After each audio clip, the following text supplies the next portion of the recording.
Any other introductory things from you, Erica? No, thanks for being here today, everyone. I think we all are pretty close to knowing everybody, so we'll skip formal introductions. But let's move on to actually let's do this, and then we'll check in on the minutes that we sent out. Where we are in the process is shown graphically here. We're in the second meeting. This is the second of 7. And where we're headed is a focus on the overall vision and on the economic development opportunities today. And then we're going to combine that with what we call plan concepts, some of the ideas for the plan next meeting, all of which will be brought out as a first body of information to a first open house later in the summer. So that's the near-term schedule. And we did send out a meeting summary from last meeting. Let me just check in. Is there anybody who had a comment or a question, a change on those minutes? I did find 2 little typos and I'm going to fix them. Okay. Not seeing any raised hands or anything. Going once, going twice. Okay, all good. We'll proceed ahead with those. And then that gets us to our first agenda item, which is where we're headed on our public engagement plan. So Kara, let's go to you for the briefing. Thanks, Joe. So the purpose of this document, like Joe said, it's to guide our public engagement process and help us make sure that it is inclusive and transparent, and so that ultimately we get a plan that reflects the voices of the Sherwood community. And this document also helps to clarify some of our key messages about the plan and the process so that we can be consistent when we're talking to the public about the purpose. And one of those important key messages that I'm going to mention is to create a better jobs housing balance in Sherwood, especially with the context of other growth areas on the west side of the metro area. And we want to make sure that we're really intentional about hearing from community members who are going to be directly impacted by this plan, people like property owners or business owners in the area, as well as community members who are sometimes left out of these plans. So we'll also be making sure that we engage key community groups, folks like the Chamber of Commerce or the Sherwood Senior Center throughout this process. And here are some of the tools that we're planning on using to both provide project information and updates, and also to gather feedback from people. As you can see in the box to the right here, we've already started doing some of these things. We've done some stakeholder interviews, which you'll hear about from Sam later. We've done a mailing to some property owners, and of course, we're doing committee meetings like the one that we're having today.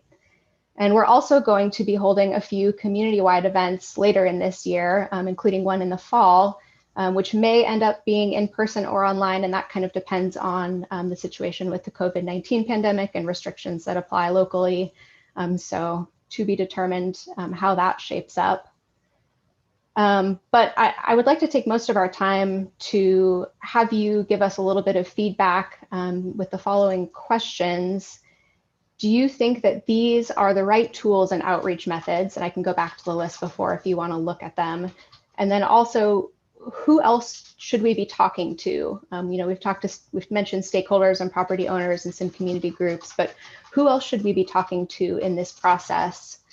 And if you have any other suggestions for strategies or places to go where we can meet people and talk with them and engage with them, we'd love to hear your thoughts. So I think go ahead and raise hands and I can call on folks, or you can feel free to just shout stuff out.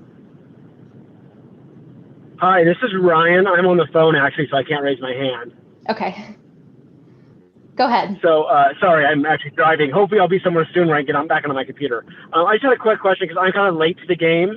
I know the city had asked for a mid-cycle UGB expansion, and I know they got an extension to the end of the year, but this time frame doesn't look like that's part of it. So, like I said, I apologize. I'm late to this game, and I was wondering, did that already get decided? There's a choice not to pursue that. I'm going to punt that question to Erica. No, that's an excellent question. And so Metro has extended the deadline for the mid-cycle ask. We are going to be having this discussion with the Sherwood City Council on August 17th to engage them whether or not we want to move forward with an ask, and to definitely update them about where we are at in this process with updating the concept plan. Okay, great. Thank you so much. How about somebody else? Comments on the tools and outreach methods, things that have worked well in Sherwood or other places that you. Gabriella has a hand up. Okay, go ahead, Thanks, Gabriella. Gabriella Frask, Land Use Planner at Mackenzie. I don't have a comment on the tools or methods, but curious if anyone from Westside Economic Alliance is involved in this, and apologies if someone is participating from Westside Economic Alliance. I can't tell from the chat. So that was in response to who else should we be talking to during this process, Right. Just curious. Yeah. I think the answer is yes, in an informational sense, Gabriella, but no in a direct sense. So they're not on the TAC, but are part of the folks we provide information to. Great, thanks, Joe. Yeah, so good suggestion there. Yes. And I'm also here representing NAIOP, that organization. So in terms of what other organizations should we be talking to, I'm representing that group. Okay. Thank you. All right. Good thought. Any others on outreach or who we should be talking to?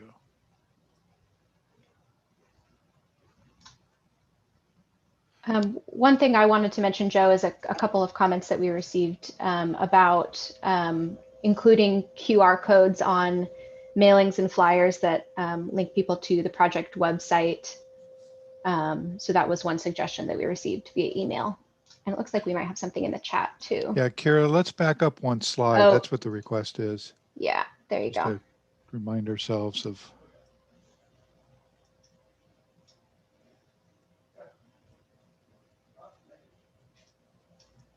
Rebecca, anything come to mind as you look through that list? No, I mean, given the restraints that we still kind of have, I know the world's opening up a little bit, but we're still a little restrained in what we can do. I think that looks great. Okay. Joe, question on the committee meetings and the community-wide open houses. Are the mailings and invitations, are they going to be going out to just the people affected in our plan area, or is it going to be sent out, citywide? And I ask that question because I'm wondering if you're targeting specific outreach to existing industrial and employment companies within the city of Sherwood that are already there. So we don't have all the specifics worked out yet, and Kira, help me if I miss something here, but the intent is to try and get as citywide as possible. There will be a mailing that is to property owners, announcing the project and so on, and inviting them to our interested parties list. But then when we get a short ways before the open house, it's going to be basically every kind of informational avenue we can think of. So through the chamber, through advisory committees, city newsletter kinds of forums, and those kinds of things.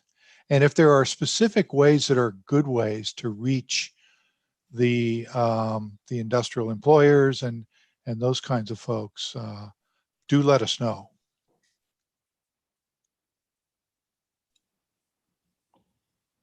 It's like Erica has her hand up.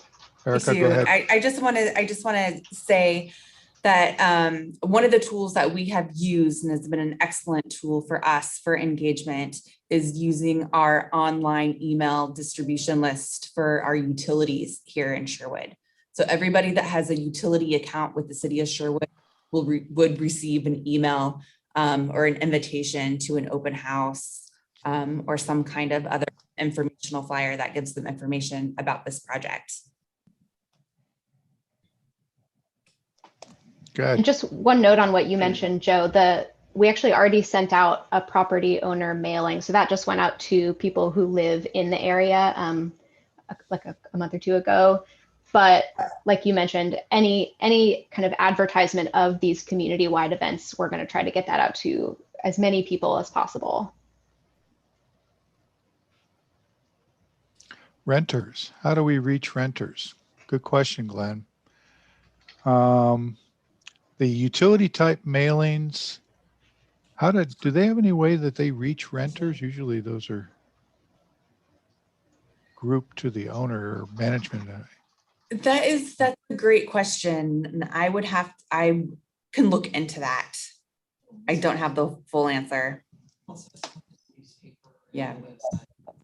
They have Erica, if they have a utility count in a renter's name and the property owners, it goes to the renters and then to the properties if they don't pay. Okay. Thank you. I couldn't tell who that was. Who was just talking? This is Craig with Public Works. So you can actually use the utility bill. You can actually use an insert in the utility bill outside of what Erica was talking about. The folks that are renting will actually receive a bill unless it's set up in the property owner's account. Great. Thank you. Okay. Any other ideas, advice, questions on outreach, either tools or who we ought to be reaching out to? Okay. Thanks. That takes care of that one. Let's go on to the next agenda item if we could. So this agenda item is about the vision goals and evaluation criteria for the plan.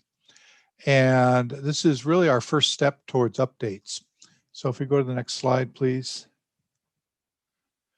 What we mailed out to you included the vision goals and criteria that were included as part of the preliminary concept plan. And I won't read it all from the slide here, but we wanted to provide it as a reminder visually for you. And so you can see on the left is the vision statement. Just to paraphrase, it's pretty focused on forming great neighborhoods, has an emphasis on well-designed housing and family life in West Sherwood. It's accommodating community needs, including housing needs. And you can see the rest there. And then the goals and evaluation criteria, I understand, were used in looking at the alternatives at the time. So here we are in the relook project, and it's time to update. So with the caveat that what the vision might be similar to what it was before, but have some updates and differences. We'd like to take you through a little story here that's a brainstorming for updating this plan. So let's go to the next slide. And some of you may have seen this before, but here's how the story goes. Imagine you had to leave Sherwood to go live on a South Sea island. Yeah, preferably one that's been fully vaccinated. You return in 20 years and the Sherwood West concept plan has been successfully implemented. So you're here and you really like what you see with it having been implemented and built. What is it that you see? So take a minute to think about that. And then I'm just going to go round robin with the group. And We will record your answers here on the screen and use that combined with the CAC's feedback to update the vision, goals, and criteria. And heads up to you, Bruce. We'll probably go to you here first to start in a couple minutes.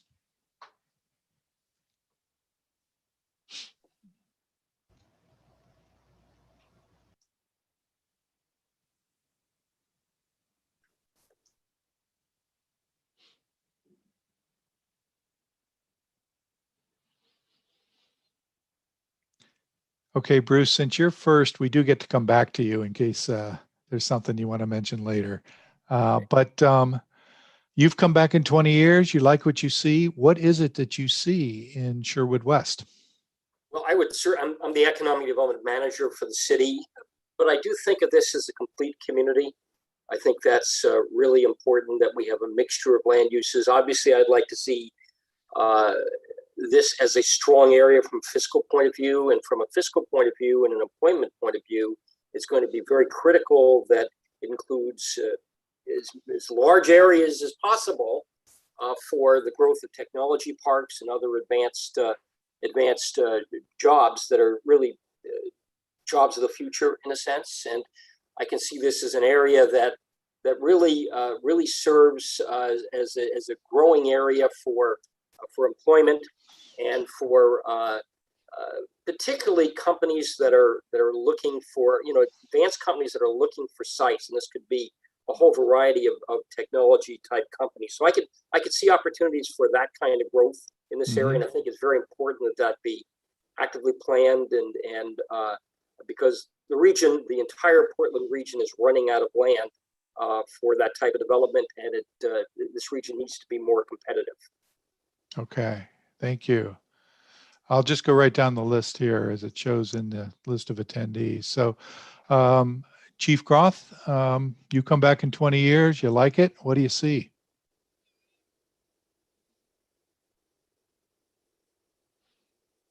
And you'll have to unmute here.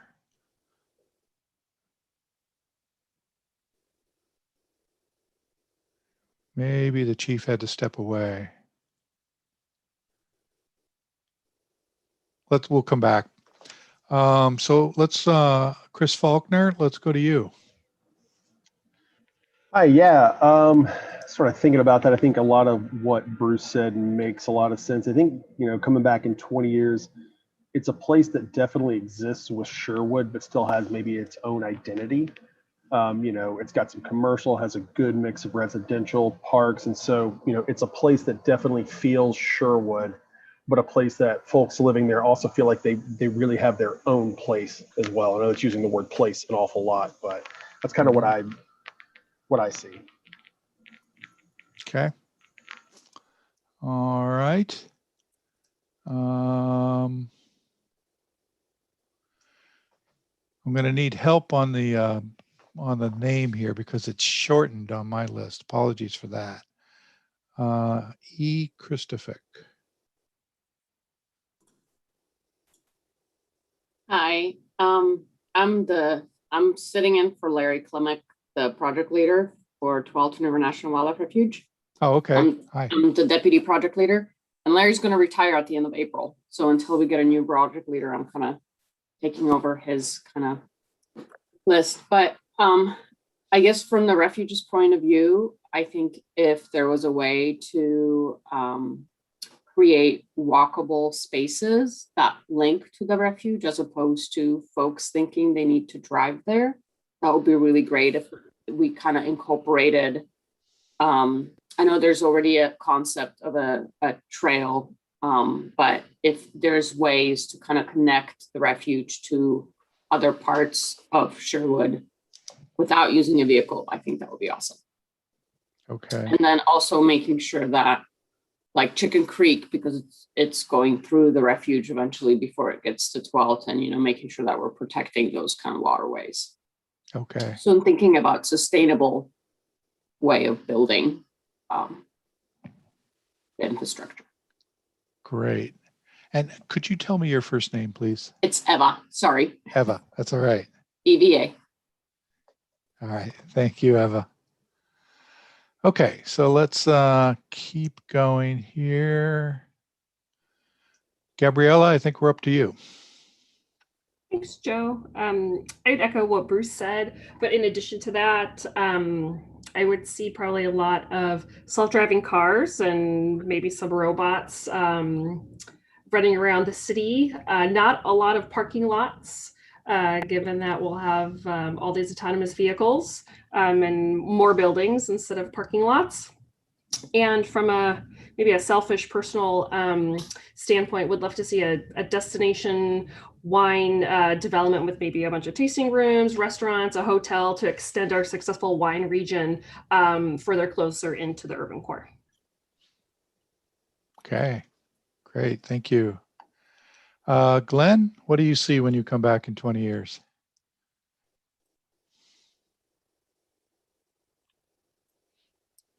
And I think you're going to need to. Name? Yeah, there we go. Did I hear? Okay. Multitasking, and I've got a cat on the table. I'm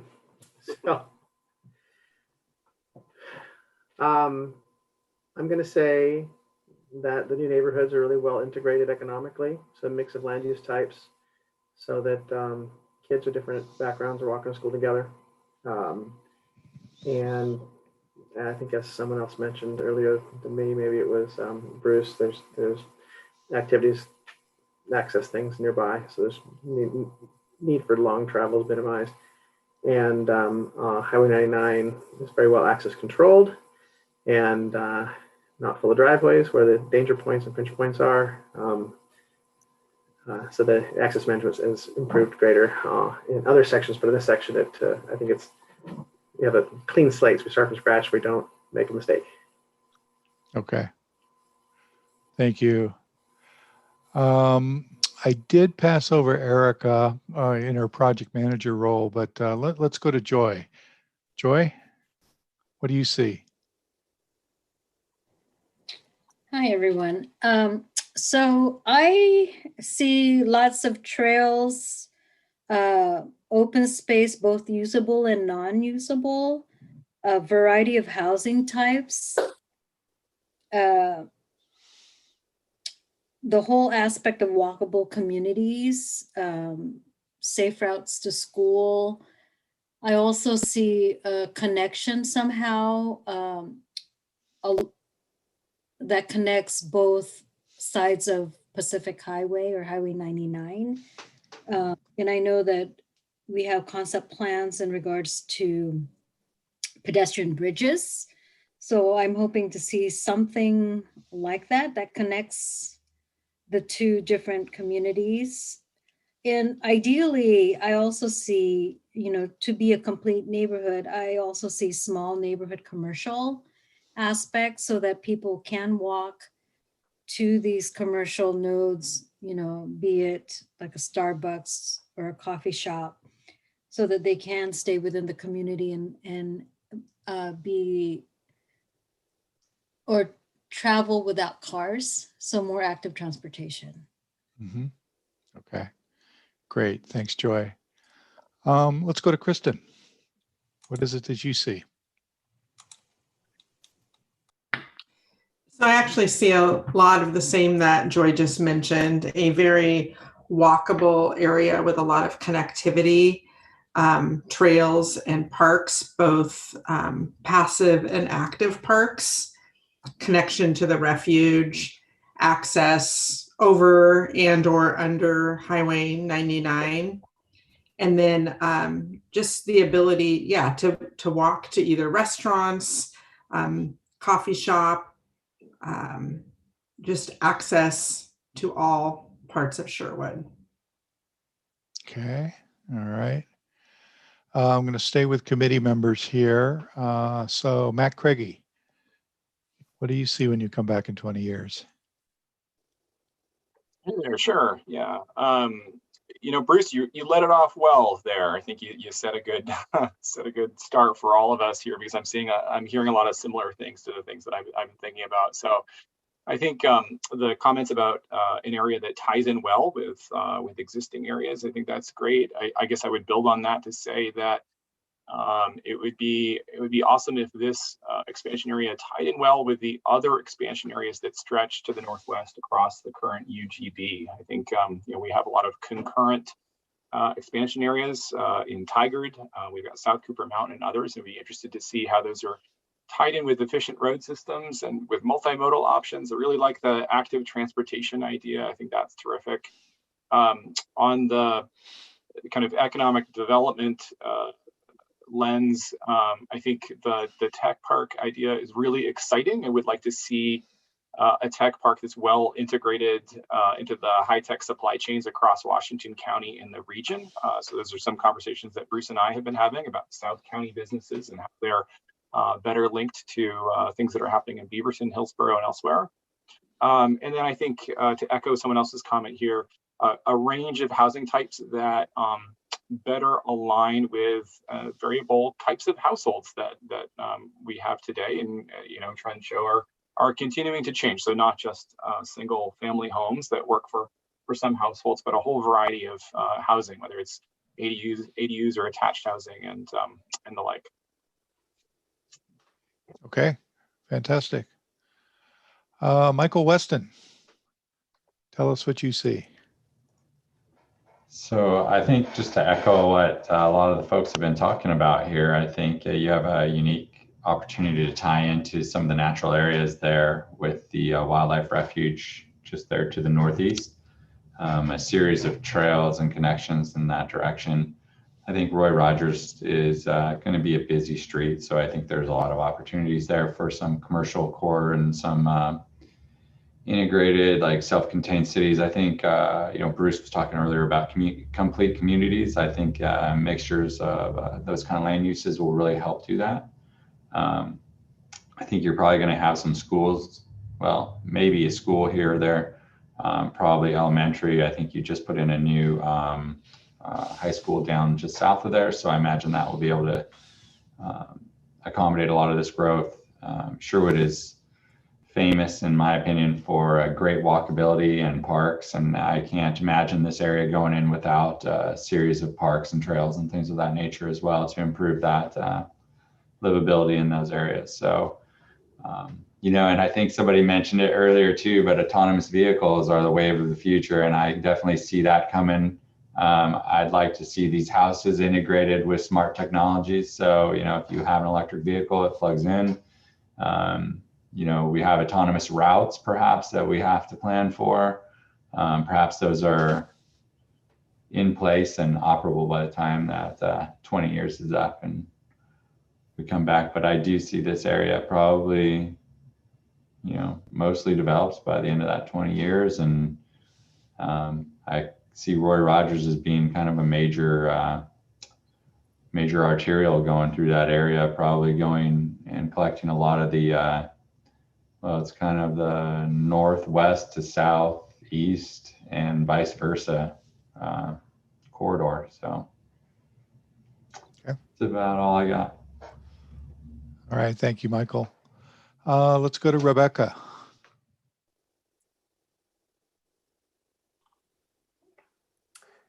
Hi, Joe, I just want to say that's a great question. It's a great way of framing this conversation.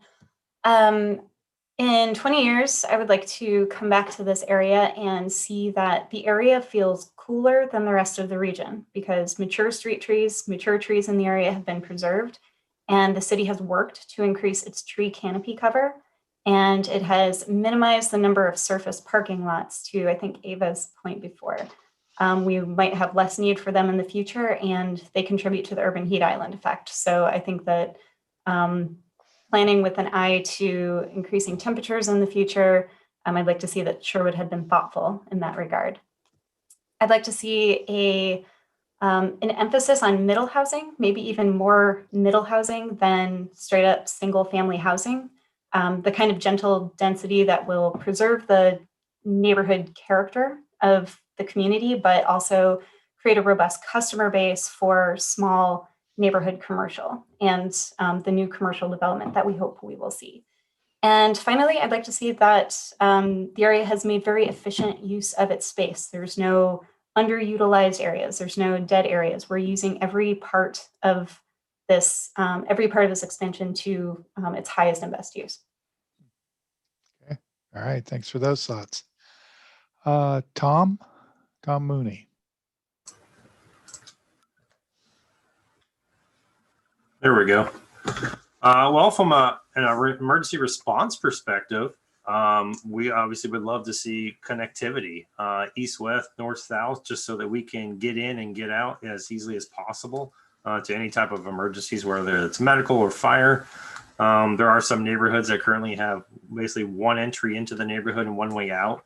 So that presents challenges for us from a response perspective. Obviously, with this area growing, we're always looking to site future fire stations.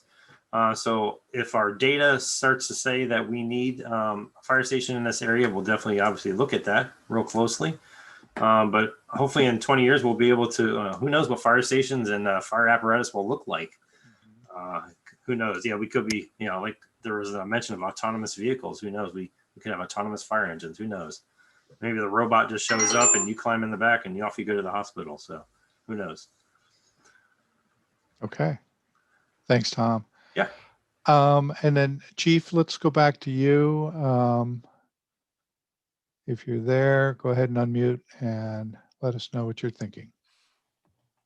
Sorry, obviously I I stepped away and you guys, I missed you earlier. Just, no worries. But just echo what Tom said. What I see is safety. I in a plan and a design in a community that's put together so that we can provide effective policing. We can get from point A to point B. Connectivity is important. Lighting is important. Open spaces are important. The challenge is to combine, crime prevention through environmental design and balance that with creating open spaces and green spaces and parkways and paths, because sometimes those are difficult to police because you can't get police cars in there. And so when you design those, we want to make sure we're remembering to design them in a way that we can potentially get some kind of vehicle down a greenway or down a pathway or whatever. So, and lighting and sight lines, I think that's what helps us be effective. Okay, great. Did I miss any committee members? Okay, we do have one visitor, and please, if you have thoughts, you can send them by email or by the Q&A. They are welcome. All right, good feedback. We will look at all of that to update the vision statement and the goals and criteria. So that takes care of that agenda item. We're doing great on time. Let's move to our main agenda item, which is the Economic Opportunities and Strategies Report. And I'll just do a little framing on this, and then Sam will pick it up from there. We wanted this component of the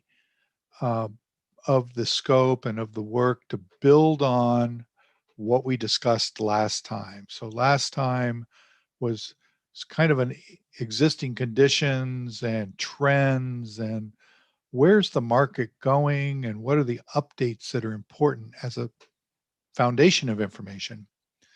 Now this current work is going to be looking into the future. How can we build on that? What are our opportunities and what challenges do we need to overcome? So Sam, take us away with the presentation, and then we'll open it up to discussion by the group. Thanks, Joe. So just to quickly build on what Joe just introduced this as, this is really looking at like some more specific opportunities. And I'll say that part of this, an integral part of this work, beyond looking at some more of the, a little bit more of the quantitative data, was interviewing about 8 different stakeholders to discuss their perspectives on those opportunities, challenges, or constraints for future development in Sherwood West. So we interviewed a few developers who have had experience either in Sherwood or in the Southwest Metro region. That included Harsh, Pack Trust, and Trammell Crow. We also talked to McAdam Forbes, an industrial broker with experience with multifamily and commercial as well. And then we also spoke to a few other folks with more nuanced expertise. So we spoke to Providence to see if they had any perspective on opportunities for healthcare related development. We spoke to a couple of wine industry professionals, a hotel expert and developer, and then also some public agency partners. So we spoke with Matt Craigie, who's on the call today with Washington County, but also Business Oregon, Metro, and GPI. So with all that being said, basically what I'll run through in the next few slides is some of the key takeaways, the findings and recommendations that came out of those interviews, as well as the additional analysis and assessments that we did to supplement that information. So some of this, I think, has already been very much covered and talked about, and Bruce summed it up well in that this is some of the major opportunities are for industrial and specifically mixed employment industrial. So what do we mean by mixed employment? We're really talking about land that varies greatly, anywhere from 20 to 100 plus acres. And as you get to that larger range, we're thinking about more sort of campus style developments. Some of the developers we spoke to suggested that there was significant demand for industrial and employment sites in that kind of 20 to 50 acre sweet spot that could be divisible to allow for phased development, to allow the businesses to grow and to provide flexibility in both the tenant mix, but also to allow for more sort of financial flexibility on their end as well. So to that end, the prospective tenants that we identified, they're very varied and broad, ranging from anybody that's going to require the industrial flex or office environment. So that might be your service providers, contractors, but also then your target industries, so your tech workers, biosciences and others that have been identified by the city and by NAOP and by GPI. So everybody was pretty consistent with that.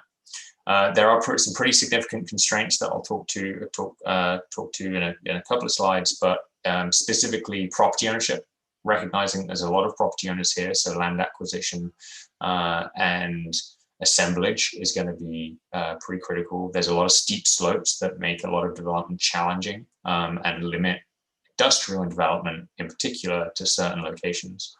And then a lack of existing rooftops and jobs. And of course, we're trying to increase that through this concept plan and our change going forwards. But in terms of that initial hump, attracting certain employers to this area in the near term, that's one of the constraints for that. And then, so for the office market, we all know the pandemic has created some pretty significant disruptors in the office market. So that market remains pretty uncertain, but also Sherwood West can capitalize on some of those shifting preferences. And some of those shifting preferences might include that more of the remote working capabilities, the automation piece that someone mentioned earlier, the robotics element. That means that more isolated areas can capitalize on a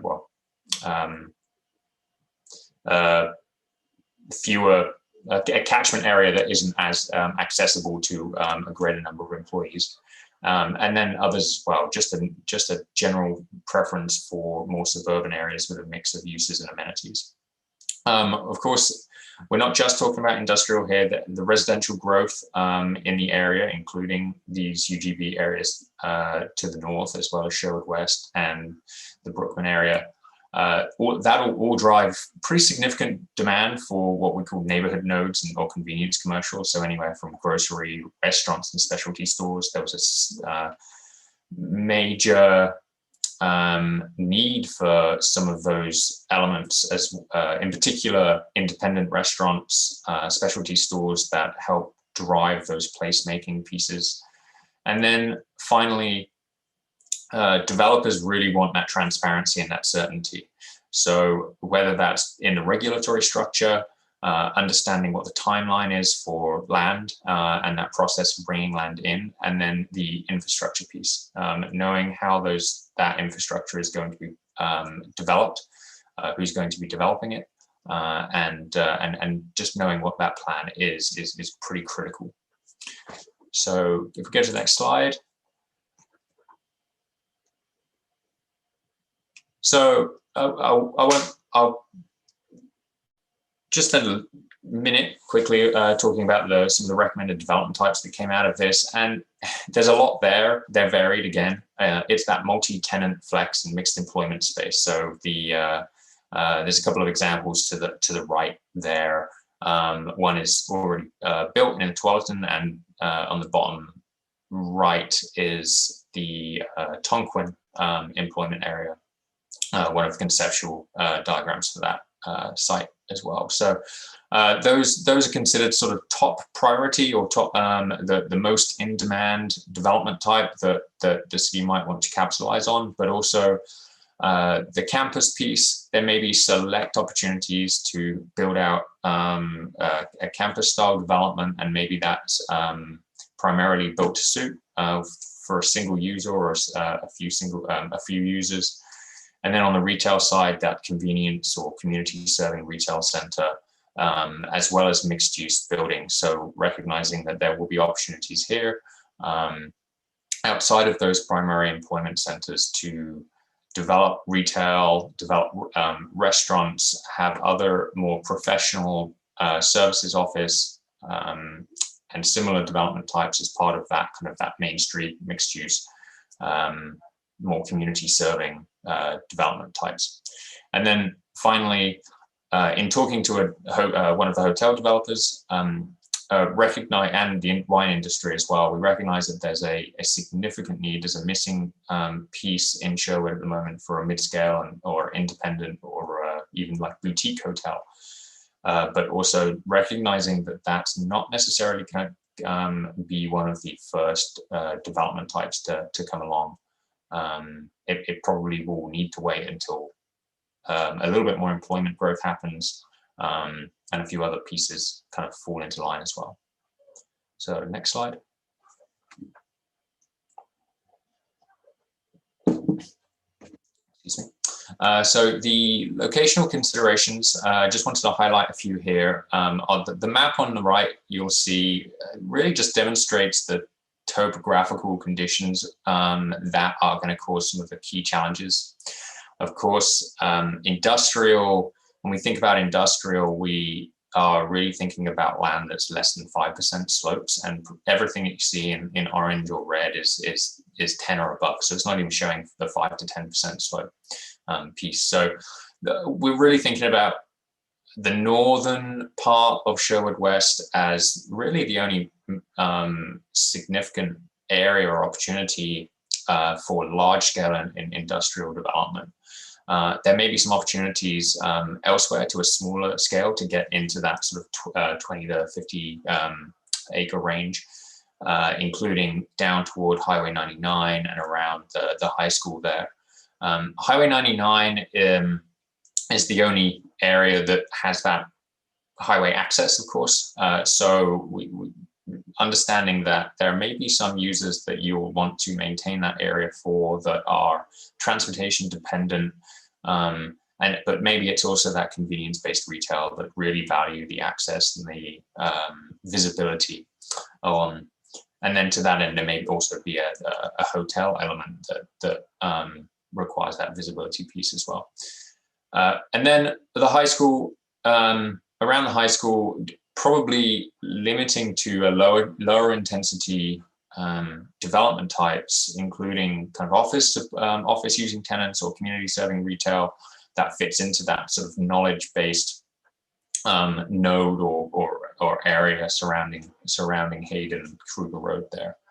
So there are select other locations, but as we start thinking about how this area is going to develop, the topographical elements are significant.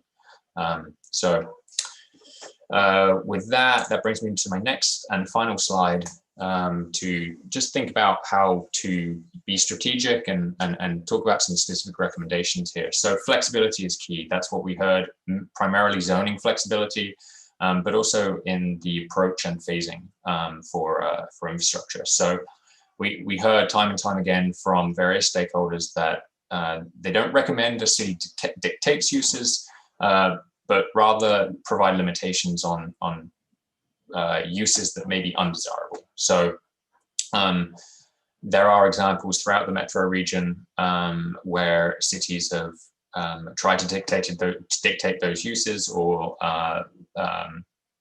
certain land sizes, and it's turned out to be counterproductive. So also planning for mixed employment or multi-tenant space while maintaining land for some of those larger single user or campus style developments will be important, and come back to that flexibility piece. Being proactive but patient. You never know what the market cycle is going to do in 5, 20, 10 years, but with that being said, we don't expect the current market for employment lands to change much in the next 10 years, particularly given the increasing e-commerce and increasing automation, et cetera, et cetera. Once again, the infrastructure piece is huge. Developers, one of the things we heard was developers would much rather know and have a concrete plan in place and know what have some certainty in infrastructure implementation from the city, and wait for 5 years versus be promised a 3-year timeline and have some risk and some uncertainty attached. So the infrastructure implementation and that certainty is critical.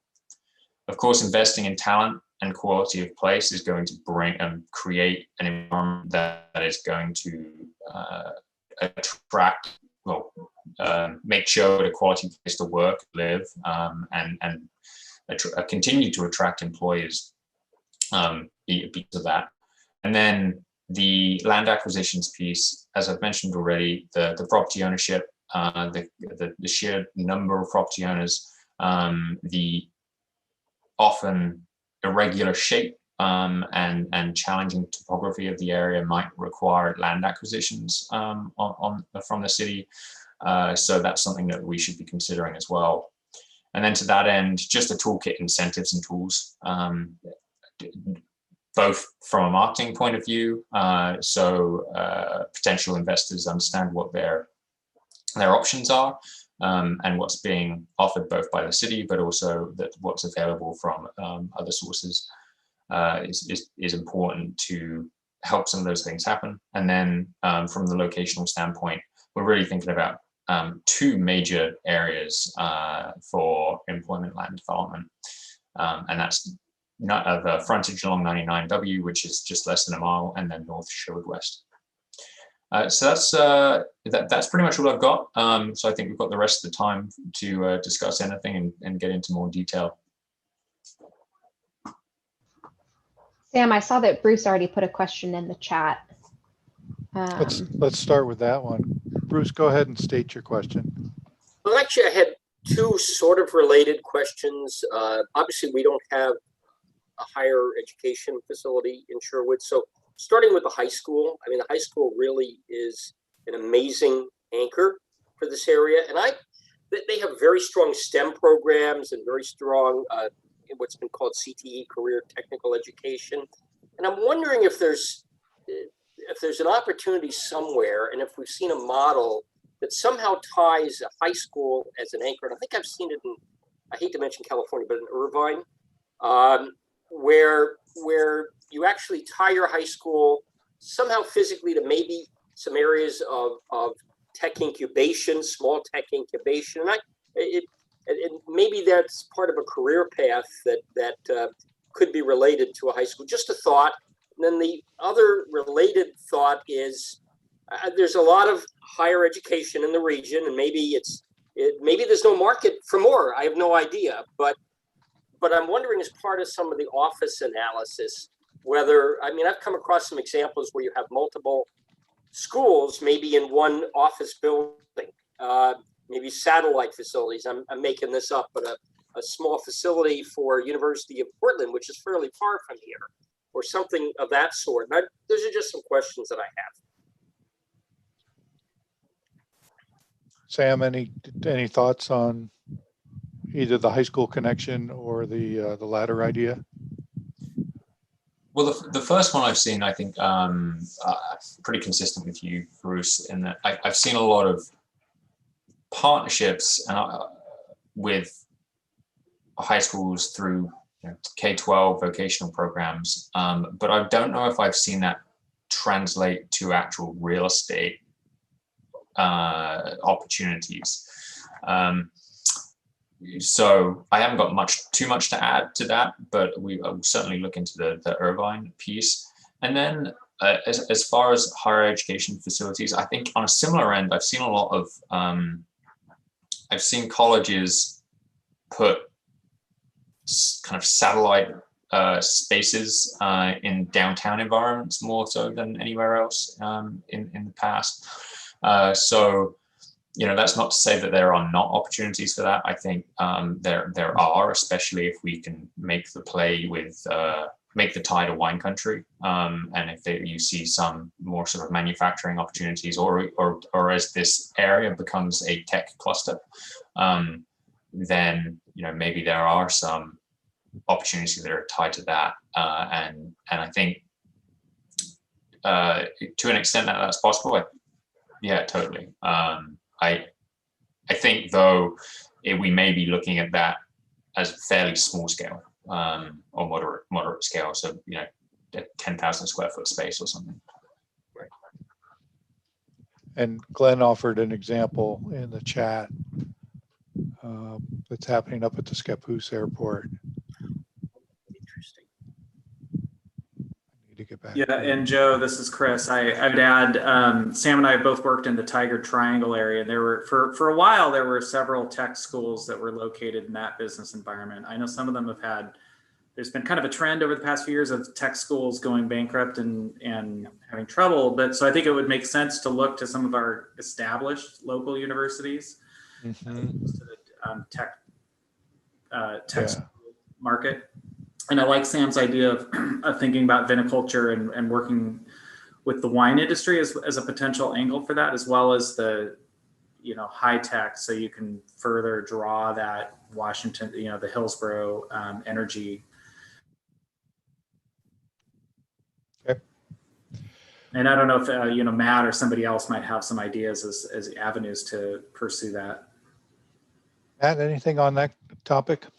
Well, sure. Yeah, no, I think, I agree with everything that's being said here. I guess the one piece that I was going to add is that, the natural linkage point there between the high schools and businesses through the workforce development type of work that you see, like Glenn had mentioned with OMIC, up in Scappoose, which is a joint venture of PCC and private industry, and actually PSU is part of that as well. So I think, but Sam, you made a good point that does it translate to like a land use play, and I think not really, because a lot of the workforce pipeline, classes or training, pre-apprenticeship programs, internships, things like that either happen on site at the high school or at business locations or at community colleges. So I guess the one thing that I'm thinking here about this conversation and your question, Bruce, is that, I don't know what PCC centers are like in the Sherwood area, but I have seen more joint siting of community colleges and high schools as they're trying to strengthen that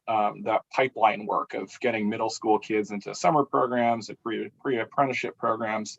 But then again, not always that land use adjacency isn't always necessary, but it's definitely something you want to be thinking about, because Bruce, talking about competitiveness of a region, again and again, we hear that our workforce is one of the driving factors for companies thinking about locating in our region. So we need to be paying attention to that. Okay. Other comments, questions, and ideas from around the committee? Looks like Gabriella and Ryan both have their hands up. Okay, please go ahead. Let's go to Gabriella first, and then we'll go to Ryan. Thanks, Joe. Yeah, Sam, what I was going to say, reading the materials in advance of the meeting, there was a specific comment on investing in talent. And so I wanted to comment on that and build off of what Bruce was saying and, with community colleges and the high schools, but also maybe the communities within Washington County can pull together, efforts or funds, or maybe Matt can take care of this in his new role in Washington County, but building a technical training center or a workforce development center to support that tech cluster within Washington County. So this would be, for Washington County residents working within the county to keep them here instead of, living here, but maybe working somewhere else. So that would be a new land use or an actual real estate investment for that kind of training center. I just want to throw that out there. Ryan? Yeah, so I got a couple questions or ideas, obviously kind of lean towards housing. I didn't notice much spoken to in this economic opportunities report about housing affordability. I was wondering if that's an issue for the target industry sectors. I can imagine if we're chasing regional businesses as site selectors, that it's not as much of an issue. But if we're chasing nationwide for businesses, depending on the industry, I know housing affordability is one of the first things site selectors look at. So I was wondering if that was kind of contemplated in this.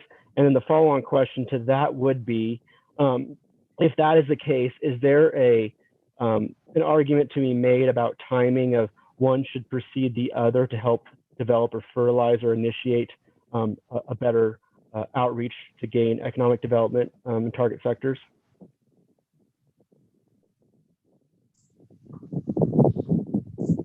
So I'll say that I think first off, our purpose was to explore more of the employment side of things, the traditional side of economic development. Of course, I think the housing affordability piece came up anecdotally through our conversations with different stakeholders, and actually, interestingly enough, certain industries, I think the tie to housing affordability was made by some developers that talked about, you won't necessarily go for those sort of lower paying jobs because employers will require that a greater threshold of affordability in order for their employees to actually live there or be able to live there. So there certainly is attention on that, I think, but we didn't explore it in great depth.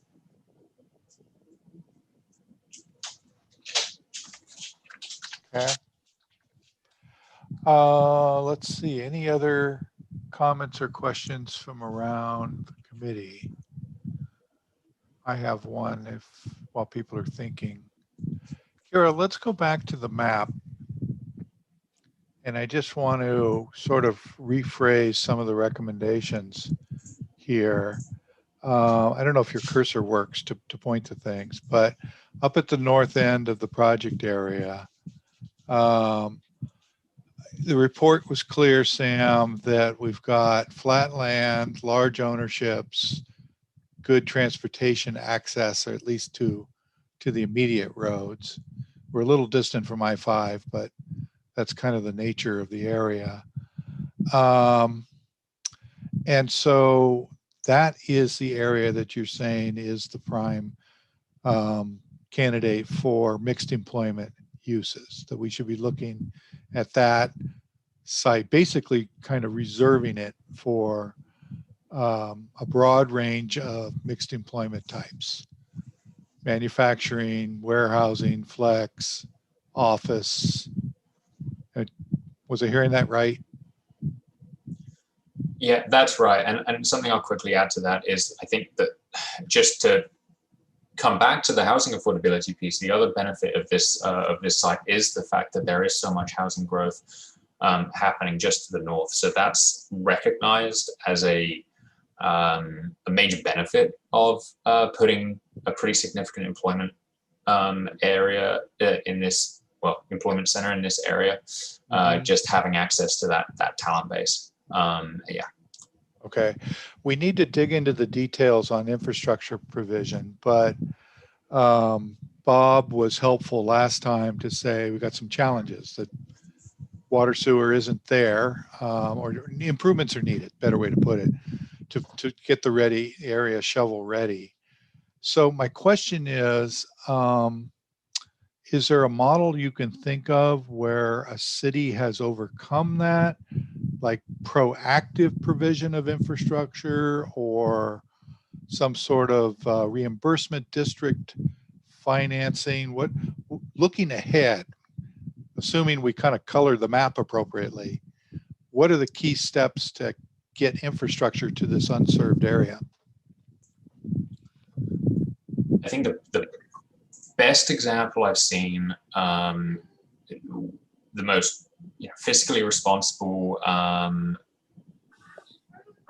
effective in being reactive to demand, but also proactive, is through urban renewal areas. And to an extent that is possible here, I think that would be extremely helpful in being able to provide either a reimbursement to a developer that comes in and builds what they need.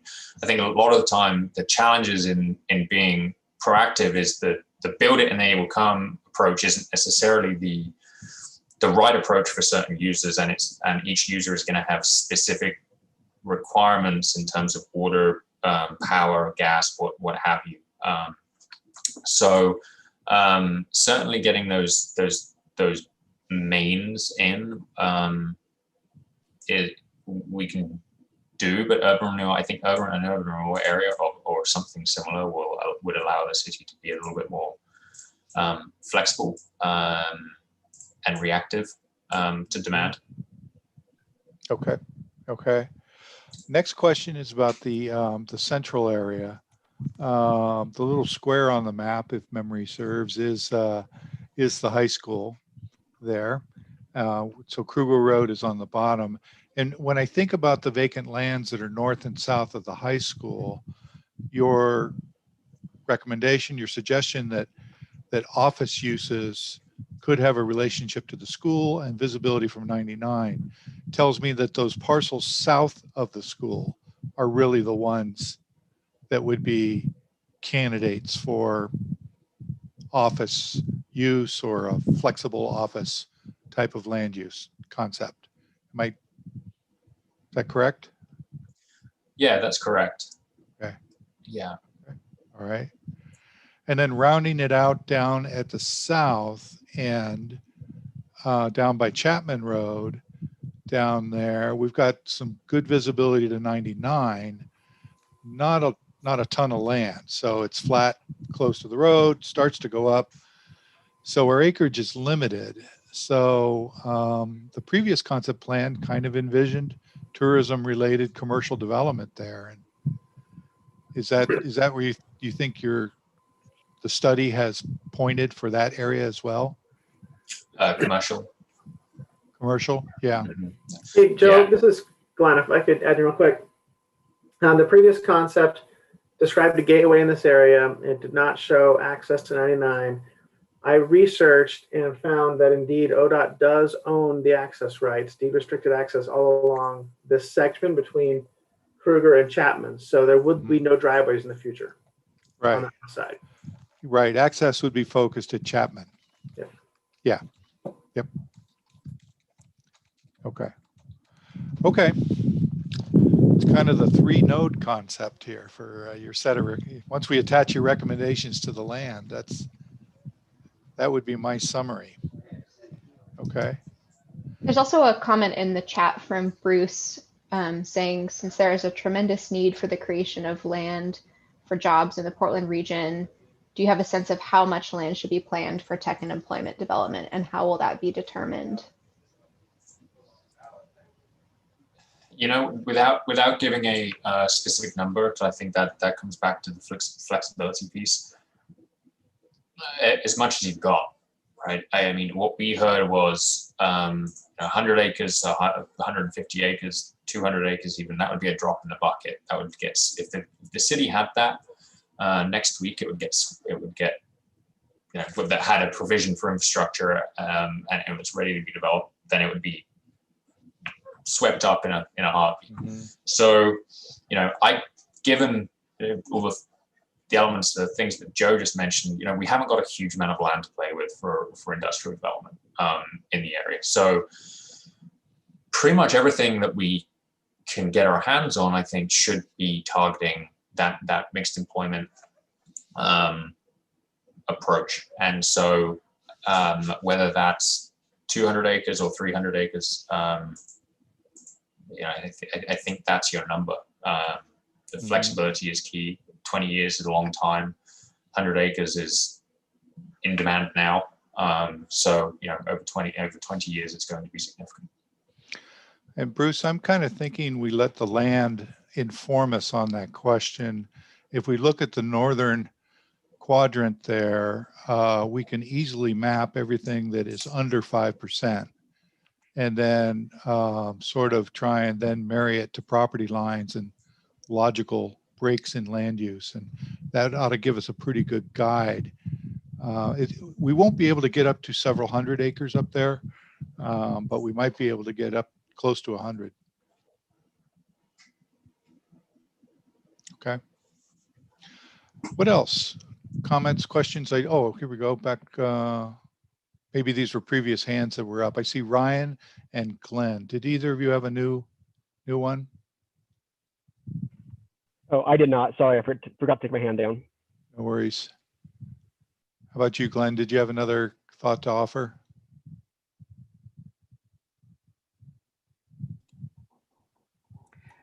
Joe, I have a question for Sam on what Bruce just asked. I know the city would really like to have a more balanced tax space and not be just, mostly residential, right? And have a little bit more mix of uses. Has that been determined, how much more, employment the city is looking to get to reach that balance?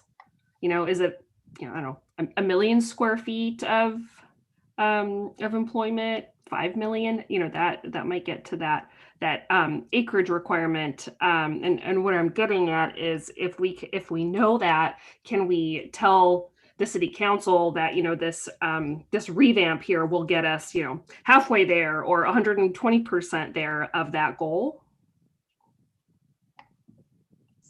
Does my question make sense? Let me know if it doesn't. It makes sense to me. I know in terms of sort of the percentage of employment residential right now, I know either Bruce or Erica can quote you that. But I mean, it's a simple calculation to make. We can certainly do that. I know that there's going to be a lot more housing being built out in the Brookman area as well. So there's still going to be additional housing built in Sherwood, and whatever employment growth happens here, I think we're going to get up to that a better threshold. I'm not sure how much. Tonquin, of course, is developing out and will continue to build out even into some of the internal parcels. So the development of Tonquin will have a pretty significant impact. And then when you pair it with this, I guess my short answer is I'm not sure how much there is specific, what the specific number would be. If I think back to the trends information, that basically land's being absorbed faster than was projected the last time the EOA was done. It's probably a portion of the needed supply, Gabriella, as opposed to this area serving the lion's share and most of the supply. In other words, more land will be needed long term. Great. Yep. Thank you both. Okay. Other questions, comments? Bruce, back to you. Go ahead and tell the group your comment.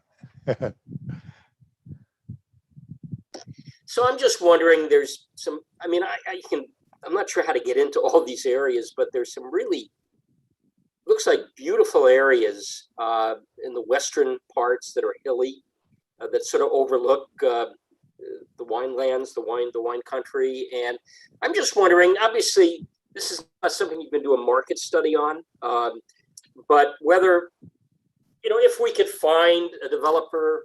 I mean, Bollinger's now coming into the area, obviously bought Ponzi, and they've talked to us about a destination resort. Who knows where that would go, but whether there might be some sites there as you look at this that could make some sense. Again, there's no market study that's going to say there's a market for that, I wouldn't think, but there's a lot of creative people coming into the Oregon wine country, and it seems like it's undervalued compared to Napa. And Bollinger said, and I don't know if this is true, that this region is the next, I don't mean, it wasn't thinking of Sherwood, but this region is the next Napa. Again, I don't know if that's true, but I'm just wondering if that's something that could be factored into this process. I mean, one of the things we heard from our conversations with the hotel developers was the importance of leveraging this area's assets, and one of the area's assets is its views. And so a mid-range independent hotel isn't necessarily going to want to locate along 99W. That's probably more reserved for your more economy style hotels. If you're really going for like something boutique or something that's tied a little bit more to wine country, then absolutely, I think that would be a superb place for one of those hotels. Would be up on one of the ledges or the hills to maximize those views. I will say that one of the main things we heard was Sherwood isn't necessarily going to support new hotel development purely on its proximity or gateway to wine country. The employment growth side of things is critical to bringing that additional lodging space to Sherwood, and even it's the type of employment that's necessary. That's important. Sorry. One of the things we also heard was that developers sometimes see hotel developers often see a red flag if the school district or healthcare are two of the major employers. So as the area does attract more office using or professional or tech employment, it will become increasingly more attractive to those hotel developers and investors, at which point, maximize those views. Sam, if I might add some more to that, one of the things that we heard, Bruce, was that for the wine tourist, they're part of what they would be looking for. There's sort of the two models. There's the resort model, which is sort of the Allison Inn and Newburgh model, large site, kind of full service. That's kind of that was a sort of a one-off, kind of a once in a lifetime kind of crazy idea by the landowner.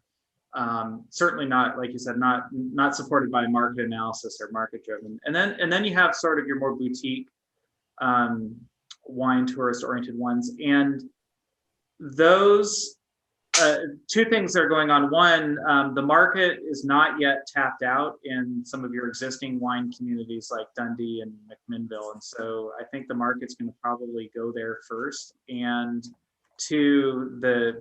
that wine tourist, if they're not going for the Allison style campus resort, they're having that walkable, authentic downtown environment is really attractive.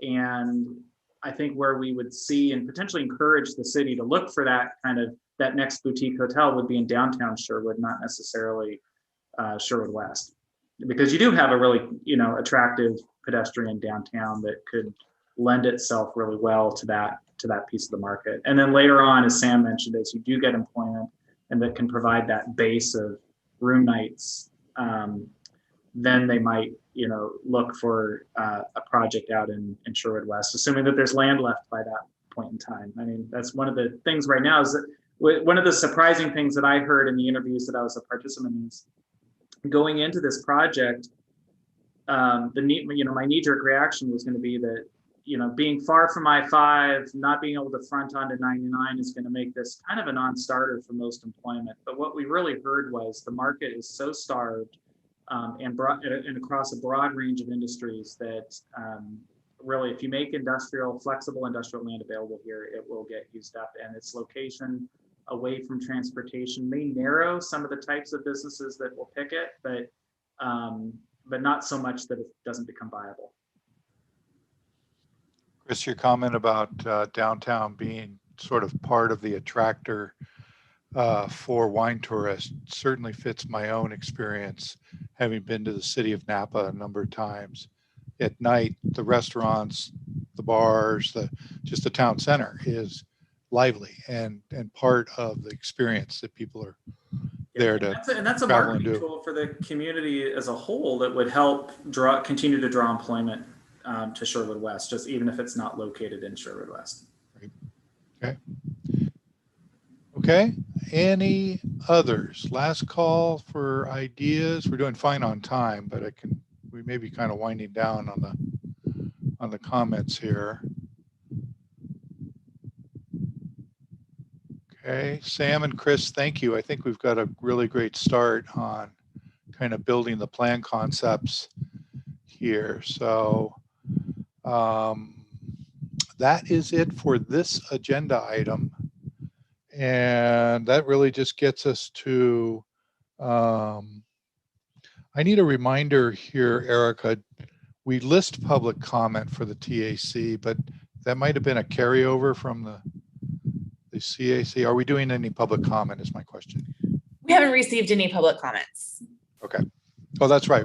We do it 24 hours in advance. Okay. All right. So let's go to next steps. If we have even a next steps slide. Kara, go ahead and advance the slides. So back to the look ahead. Third meeting next time, we will take the inventories and the opportunities work we've done so far and marry it up with some early maps on transportation updates to the plan. We're thinking we'll probably have some kind of rough indications of these employment areas that we just talked about. I'll share with you that the character of Elwert was a topic of lively discussion by the CAC last time. And so we're thinking about some design concepts that will be part of your meeting next time for Elwert. And then finally, first steps towards what updates for the neighborhood structure and the residential land uses should we be thinking about. So that's the look ahead for that. Either Erica or Kira, what other upcoming steps should we share with everybody? Well, we're going to start planning for the community-wide open house. That's that blue hexagon that's going to be in the early fall. So that will be a community-wide event, and we'll definitely want your help getting the word out and hopefully participating in that. Okay. Anything, Erica, from you? I don't think I have anything more to add. Okay. All right. Well, then I'll just extend a thanks to everybody. See you in 6 weeks, and we are adjourned.